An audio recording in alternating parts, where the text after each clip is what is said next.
साथियों नमस्कार, हमारे चैनल में आपका स्वागत है। मैं हूं रामचंद्र मौर्य। 2024 का लोकसभा चुनाव क्या निष्पक्ष होगा? चुनाव आयोग के तीनों चुनाव आयुक्त क्या स्वतंत्र और निष्पक्ष चुनाव करा सकेंगे? क्या चुनाव में धांधली नहीं होगी? क्या सांप्रदायिक हादसे, सांप्रदायिक प्रचार, किसी पार्टी विशेष को खत्म करने की सोच, transfer posting, CBI, ED, IT का आतंक खत्म नहीं होगा?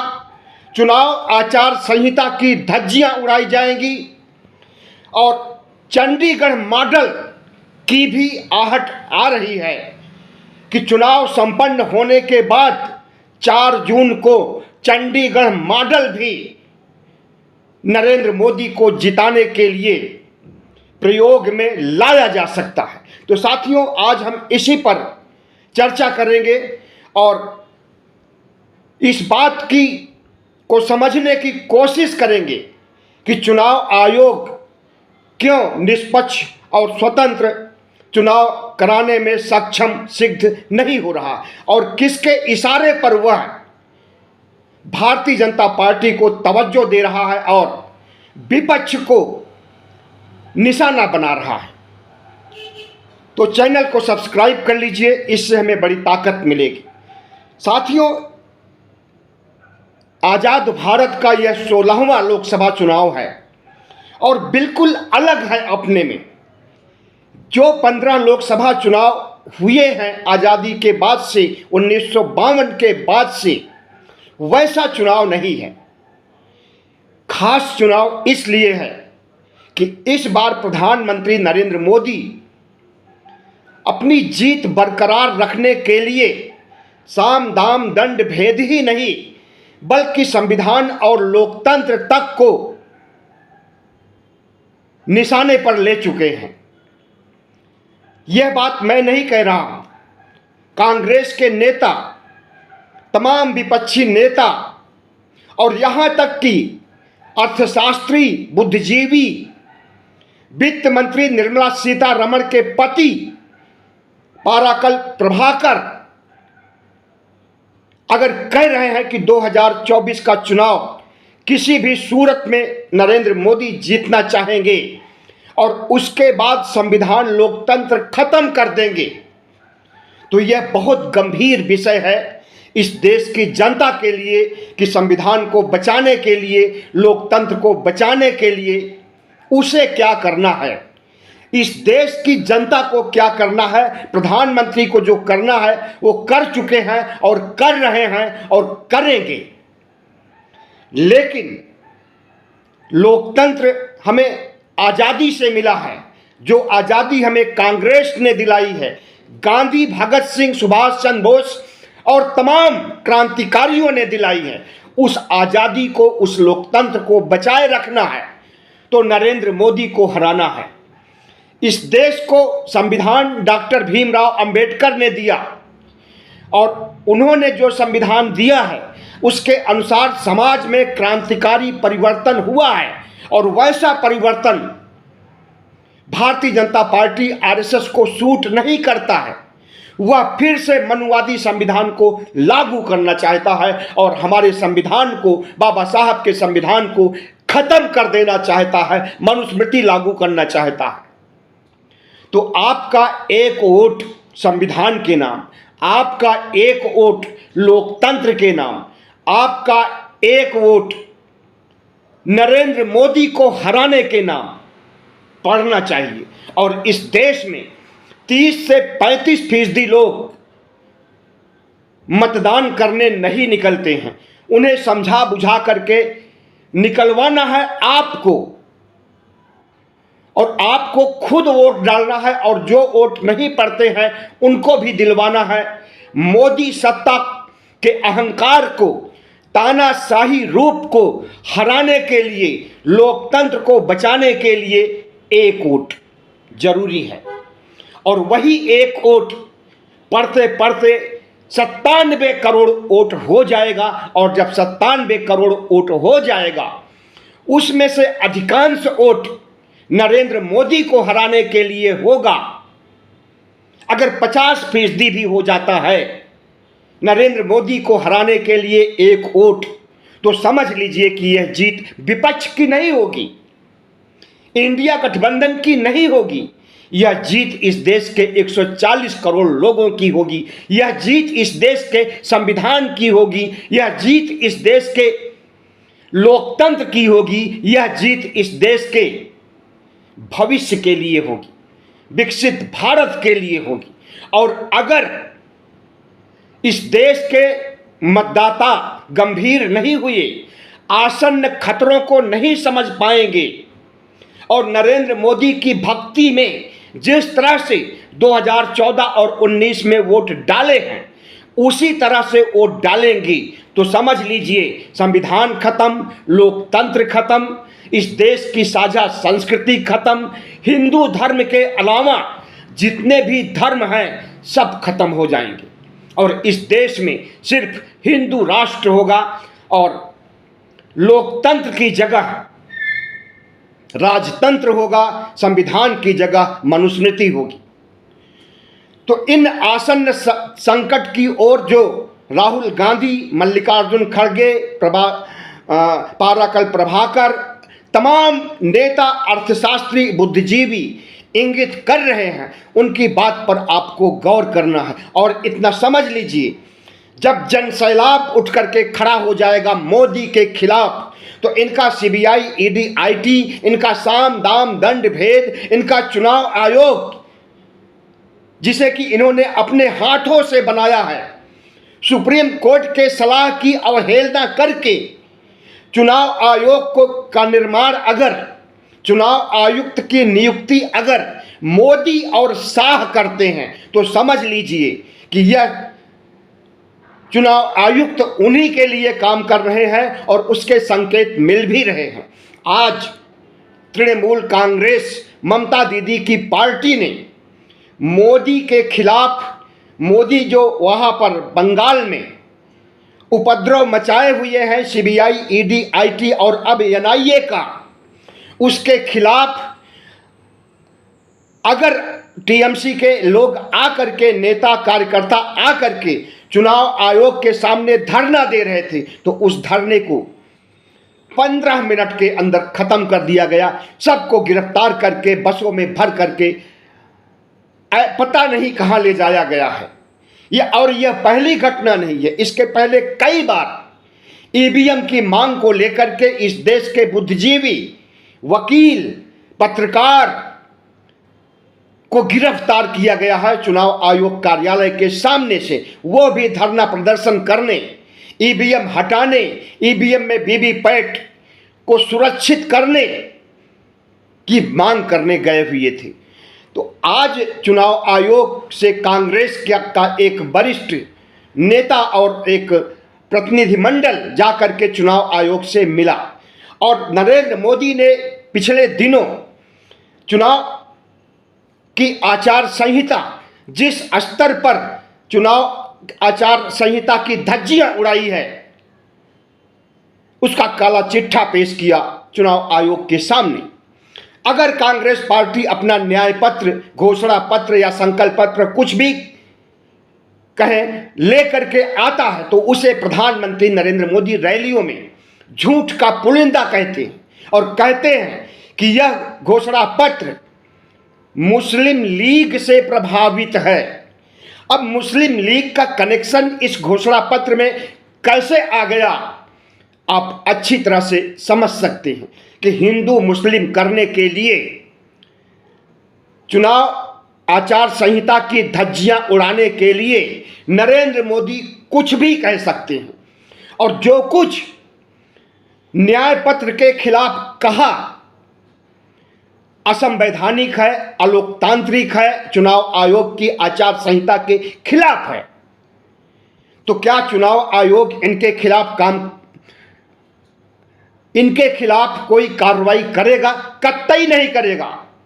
एक अदना सी नोटिस भी नहीं भेजेगा क्योंकि आपको पता ही है कि चुनाव आयुक्त की बहाली किसने की है? मोदी और शाह ने की है। और चुनाव आयुक्तों की इतनी हिम्मत नहीं है कि वह नरेंद्र मोदी और शाह के खिलाफ, बीजेपी के किसी भी नेता के खिलाफ कोई छोटी मोटी भी कार्रवाई कर सके। अभी कल तमिलनाडु में भारी मात्रा में कैश गड्डियां दर गड्डियां पकड़ी गई हैं और भारतीय जनता पार्टी का कार्यकर्ता उसके साथ पकड़ा गया। तो जाहिर है कि धन बल का उपयोग करने के लिए जिन राज्यों में इन्हें जीतने की गुंजाइश नहीं है, उन राज्यों में धन बल का भारी मात्रा में इस्तेमाल करके चुनाव जीतना चाहते हैं। और चुनाव आयोग को जब इसकी खबर दी गई तो अभी तक कोई कार्रवाई नहीं हुई। अब स्टालिन क्या कार्रवाई करेंगे यह देखने की बात है। नरेंद्र मोदी और चुनाव आयोग से कार्रवाई करने की उम्मीद करना भी व्यर्थ है, क्योंकि नरेंद्र मोदी जिस रास्ते पर चल रहे हैं, चुनाव जीतने के लिए जिस तरह से तानाशाही रवैया, हिटलरशाही रवैया अपनाए हुए हैं, उनसे ऐसी उम्मीद करना व्यर्थ है। तो प्रधानमंत्री नरेंद्र मोदी आज साम दाम दंड भेद, सीबीआई, ईडी, आईटी, एनआईए तमाम एजेंसियों का उपयोग करके अगर चुनाव जीतना चाहते हैं और चुनाव आयोग गांधी जी का बंदर बन चुका है, आंख नाक कान सब कुछ बंद कर लिया है, तो क्या माना जा सकता है कि लोकतंत्र सही दिशा में जा रहा है? कतई नहीं। लोकतंत्र की धज्जियां उड़ाई जा रही हैं, लोकतंत्र की कब्र खोदी जा रही है भारतीय जनता पार्टी, चुनाव आयोग और केंद्रीय एजेंसियों के द्वारा। हमें तो लगता है कि प्रधानमंत्री नरेंद्र मोदी पिछले कई महीनों में चुनाव को प्रभावित करने के लिए जो भी एजेंडा लेकर के सामने आए हैं, हर एजेंडा उनका फ्लॉप हो गया है। हर ब्रह्मास्त्र उनका काम नहीं किया है। इसलिए नरेंद्र मोदी बौखलाए हुए हैं और वह चाहते हैं कि तानाशाही रवैया अपना करके चुनाव जीता जाए। और आपने देखा होगा, कुछ ही महीने पहले की बात है कि चंडीगढ़ में मेयर का चुनाव जीता आम आदमी पार्टी और कांग्रेस ने, और मेयर कौन बना? भारतीय जनता पार्टी का नेता। कैसे बना वह भी आपने देखा कि कैमरे के सामने किस तरह से धांधली की गई। सुप्रीम कोर्ट ने संज्ञान लिया। संज्ञान क्या लिया? वहां पर याचिका डाली गई थी। तब जाकर के सुप्रीम कोर्ट ने पूरे वहां के चुनाव के आंकड़ों को ही बदल दिया और जिन वोटों को निरस्त कर दिया था वहां के अधिकारी ने उसे फिर से बहाल किया गया और आम आदमी पार्टी और कांग्रेस का जाकर के मेयर बना। तो क्या वही चंडीगढ़ मॉडल, वही धांधली 4 जून को भी अपनाई जाएगी? जब प्रधानमंत्री नरेंद्र मोदी को लगेगा कि उनकी हार हो रही है, चुनाव आयोग इसका संकेत पहले ही दे देगा, तो निश्चित रूप से चंडीगढ़ मॉडल 4 जून को काम करेगा और नरेंद्र मोदी को जिताने के लिए पूरी ताकत लगा देगी मशीनरी, चुनाव आयोग की मशीनरी और डीएम, कलेक्टर, एसपी, एसएसपी की मशीनरी पूरी ताकत लगा देगी और अंततः उन्हें जिताएगी। लेकिन नरेंद्र मोदी और शाह को ध्यान रहे कि इस समय अभी भी chief justice of India DY Chandrachud बैठे हुए हैं और इन सब पर वह स्वतः संज्ञान भी ले सकते हैं।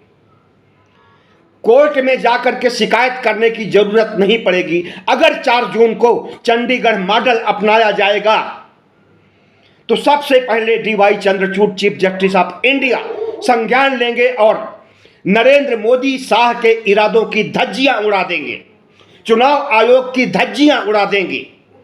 और यह सौभाग्य की बात है कि नवंबर तक डीवाई चंद्रचूड़ चीफ जस्टिस बने रहेंगे और नवंबर तक इनका आतंक चुनाव आयोग के जरिए चुनाव जीतने की इनकी कोशिश, सीबीआई, ईडी, आईटी का आतंक कुछ भी काम नहीं आना चाहिए।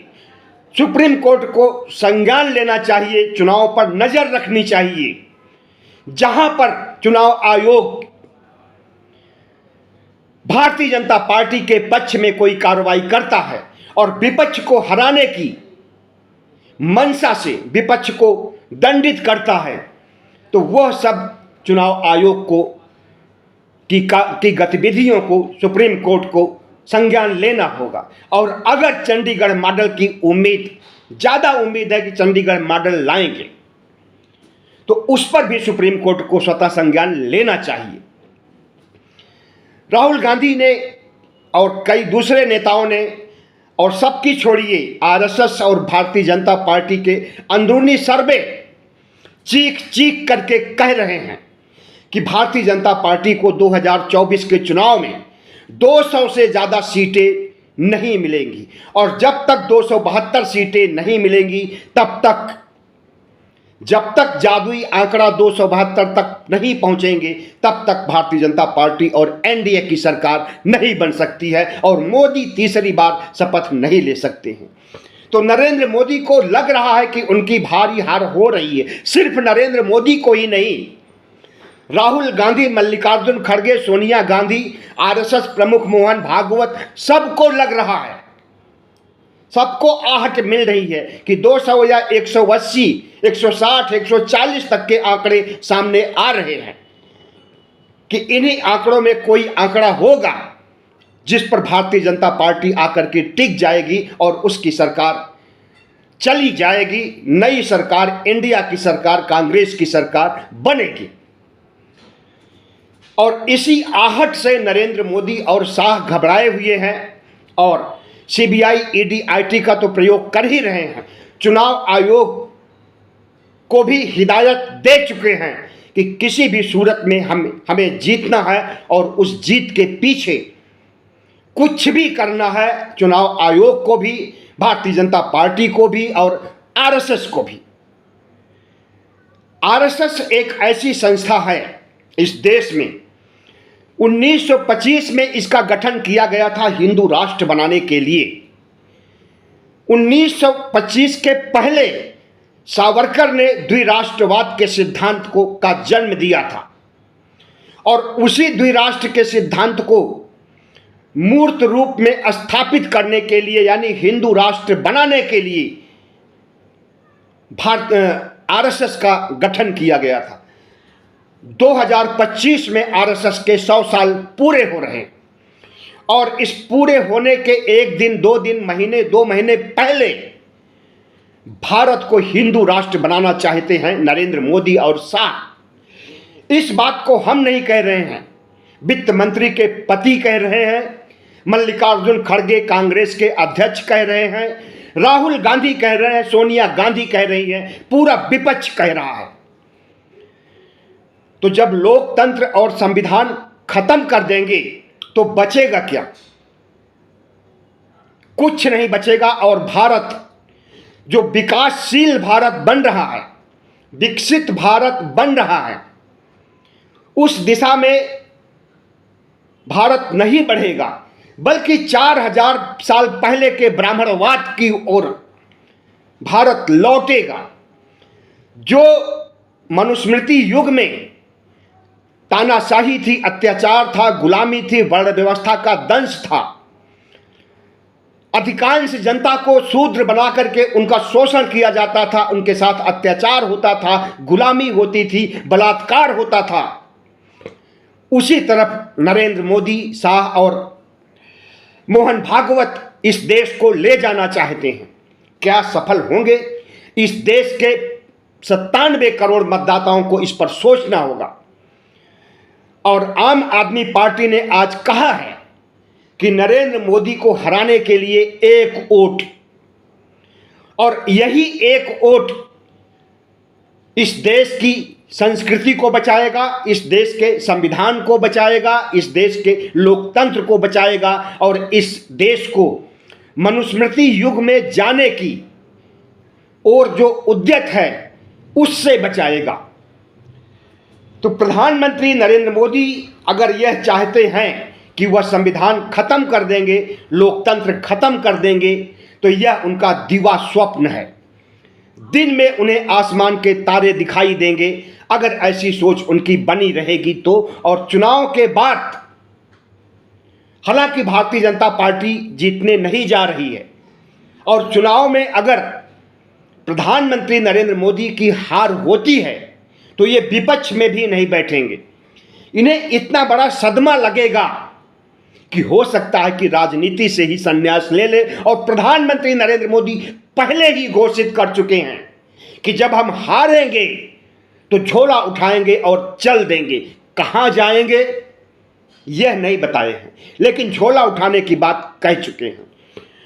तो हम प्रधानमंत्री जी से कहना चाहते हैं कि लोकतंत्र को मजबूत कीजिए, संविधान के आधार पर शासन चलाइए, चुनाव आयुक्तों को निष्पक्ष और स्वतंत्र रहने दीजिए, इस देश की साझा संस्कृति के तरफ गिद्ध दृष्टि मत डालिए, इस देश को धर्मनिरपेक्ष भारत राष्ट्र ही रहने दीजिए, हिंदू राष्ट्र बनाने के बारे में सोचिए भी नहीं तो इस देश की जनता